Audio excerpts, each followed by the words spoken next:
Welcome back. Summer's a great time to start a home renovation project, right? But it's important to make sure your finances are in order first. Tyler Sato from Coast Capital Savings joins us now to discuss this. Welcome back, Tyler. Thanks. Good to see you. Yeah, I mean, there's a lot to consider. You want to have all of your ideas in place as well, but you want to make sure you have some financial things in place as well. So let's talk a little bit about that. What do we have to have in order first? Well, step one is to figure out what you want to do and set your priorities, because you could say, I want to renovate a whole bunch of things and create this giant mega project that might never get done. So set your priorities so you know what you're going to renovate.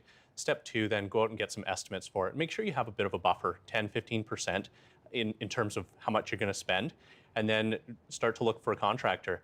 And when you look for that contractor, make sure you're finding one that maybe not the lowest bid, but you look for quality and do some reference checks, check the Better Business Bureau and things like that. So you're getting some quality for the value that you're putting into it. And make sure you have that extra 10 to 15% over your budget on hand, just in case you need it. Just in case, yeah. Okay, because some things go wrong when you're doing renovations. So as we mentioned, funding is really important. What are some sources of financing for home renos then? Well, it'd be ideal if you had a little bit of savings before you start so that you can pay for it, some of it with cash. But the next place would be a home equity line of credit is probably the best place to get it. And that is getting a line of credit against the value of your home. And the nice part about it is that once you get it approved, you can spend up to that amount, and whatever you spend, you're only paying interest on the draw that you take out of it. But So, yeah, like any credit facility, just make sure you're being prudent with it, and that the amount that you borrow, you do eventually have to pay that back. Pay that back. Yeah, it's not free money. Yeah. A lot of people will put money into their homes as a way to boost their home's equity. Is that a good idea?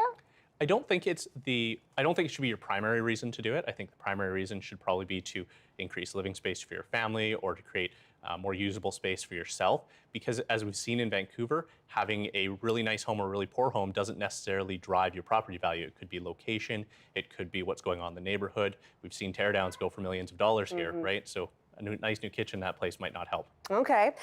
Does the government offer any kind of programs to help with the cost of renovations? They do. If you have a senior over 65 or disabled people in your home that need either renovations for safety or for access, you can get tax deductions. Talk to your tax professional about those things. Or if you are doing things for improving the efficiency of your home, BC Hydro offers some grants for that. Okay. And do you have any other tips for homeowners that are thinking about doing some renovations? Probably one that a lot of people miss is talking to your home insurer about the renovation, because that, A, you're doing some renovations, so you want to make sure that it's okay, and B, it might improve the value of your home, so you want to ensure that new value of your home. Okay, good tips. Tyler Sato of Coast Capital Savings. Thanks so much for joining us. If you want to watch this segment again, just go to our website, ctvmorninglive.ca.